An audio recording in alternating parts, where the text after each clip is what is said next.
Kahalo Yahweh Ba'Yishim Yahweh Shai, Hamashiach. Double honors to the prophets and the apostles that came before me. Salutations to the Yahweh Nakyum, and a hearty shalom unto the Maccabean spirit, my spiritual teacher. This is about to be on the subject of marriage, and we're just going to jump right into it. So this is the book of Genesis, chapter 24, verse 63.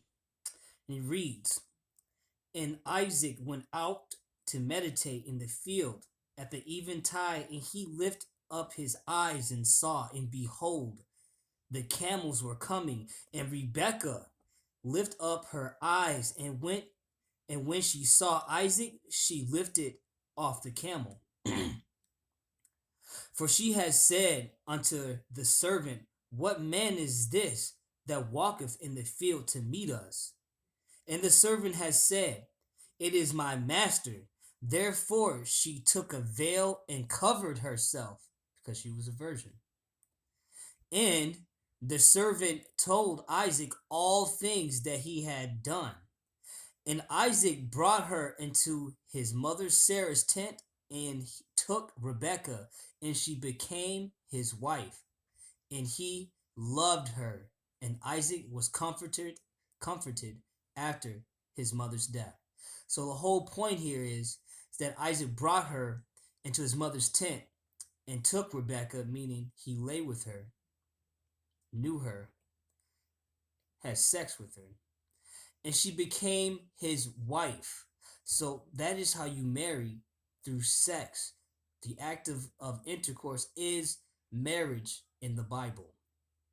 And not only so, and one thing, just to jump back into that, was there wasn't some preacher in there waiting for Isaac and Rebekah for them to exchange rings and all that. No, that has nothing to do with it. You can also do this by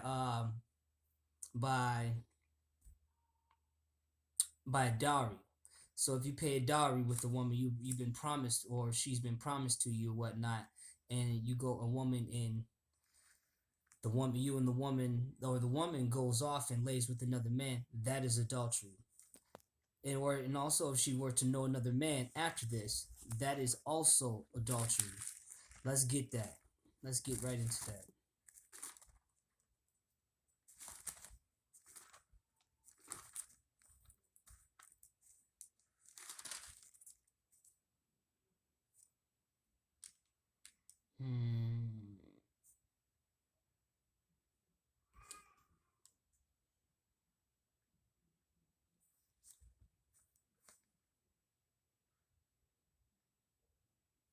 Let's look at this. We're going to go to 1 Corinthians chapter 1, verse 8 here.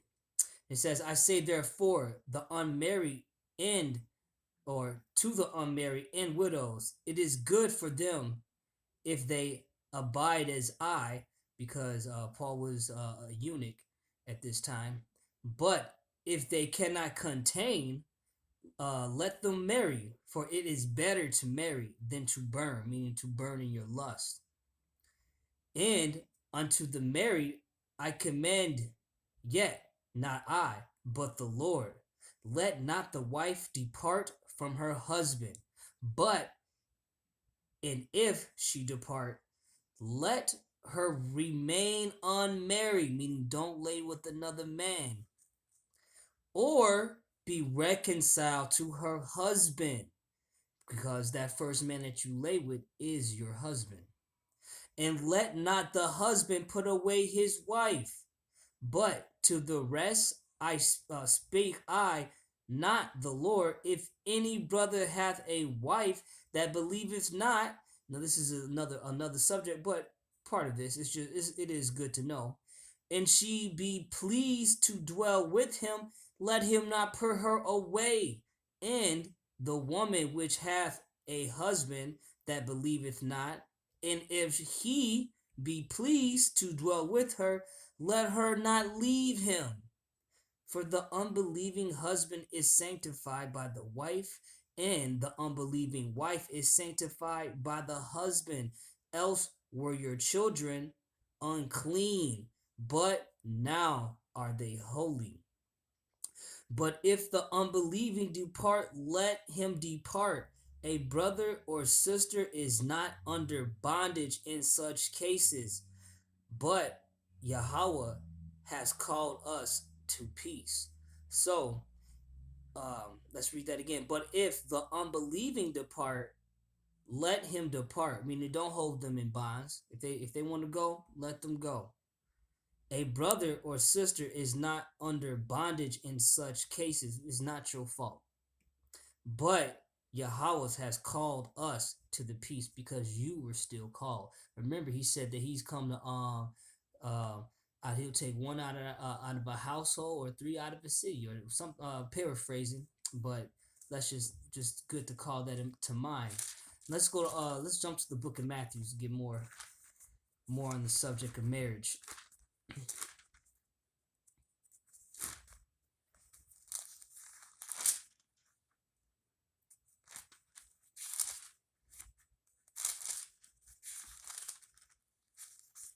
It's the book of Matthew, chapter 5, verse 31. It has been said, whosoever shall put away his wife, let him give her a writing of divorcement. But I say unto you that whosoever shall put away his wife, saving for the cause of fornication, meaning whoredom, being a whore, being a harlot, causes her to commit adultery because now she's burning in her lust. And whosoever shall marry her that is divorced committeth adultery. So anyone that goes into that woman, or a man that goes or lays with the man, um, well, if she was married, you're committing whoredoms. And likewise the other way around. If a man's just going off willy-nilly, going and just laying with different women, that's whoredom. Again, or whoremongering.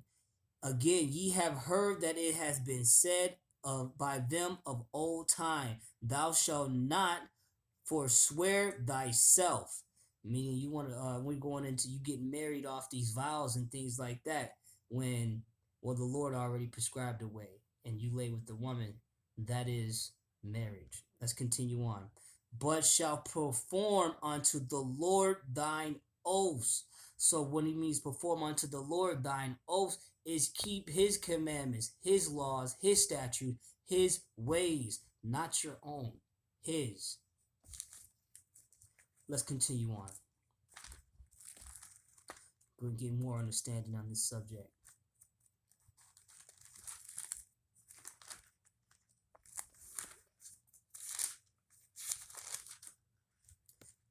Going to the Philippians chapter 2.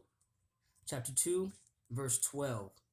It says, wherefore, my beloved, as ye have always obeyed, not as in my presence only, but now much more in my absence, work out your own salvations with fear and trembling. Because, and I'm reading this scripture because sometimes you just ain't got a choice. You don't want to burn in your lust.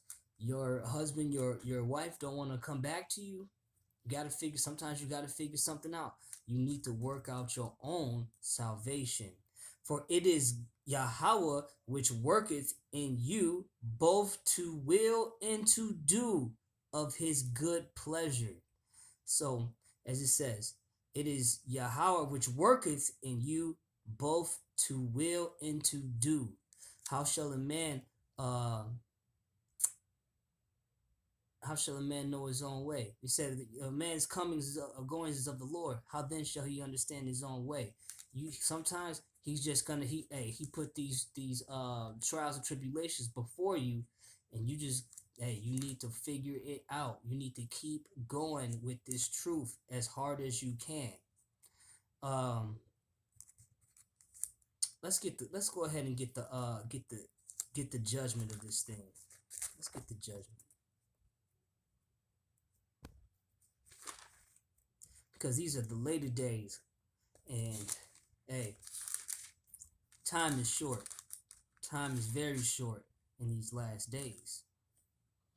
This is one of Deuteronomy chapter 23, verse 17. It says, There shall be no whore of the daughters of Israel, nor a sodomite in the sons of Israel. But the topic we are on right now is that there shall be no whores of the daughters of Israel. Work it out. Don't be out here being in whoredom. If you could, because if you can't contain, it's best to settle down, figure it out, and stop whoredom. But it's best to return unto your husband, as the word said. So return unto your husband if you can. But if you cannot, man, if you cannot prevent, hey, if you cannot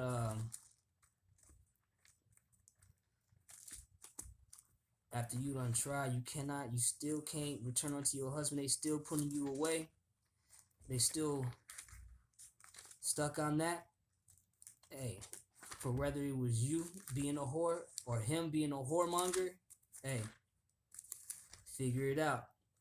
I don't know what to say to you, but you're gonna have to work it out. It's best not to burn in your lust, though. But let's take a look at this.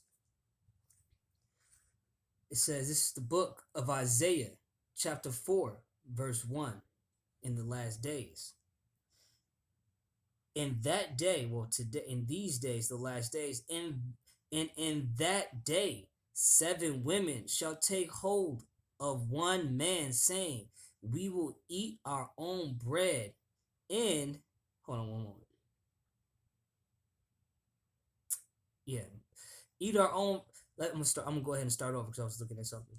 And in that day, 7 women shall take hold of one man, saying, we will eat our own bread and wear our own apparel. Only let us be called by thy name, to take away our reproach, the reproach of whoredom, the reproach of being and just being off from the living God's ways. And that day shall the branch of the Lord, because the branch of the Lord is reaching salvation. These are those who weren't cut off. Let's continue. And that day shall the branch of the Lord be beautiful and glorious, and the fruit of the earth shall be excellent and comely for them that are escaped of Israel. I'm going to just read one more scripture. And it shall come to pass that he that is left in Zion, because remember, 2/3 is getting cut off, and he that remaineth in Jerusalem shall be called holy, every one that is written among the living in Jerusalem. And the ones that's written around the living is those whose names are written in Revelations in the book of life, whose names were not blotted out. So that's just a quick service on the subject of marriage. Call Hullo Yahweh Bashim Yahweh Shai Mashiach. Salah.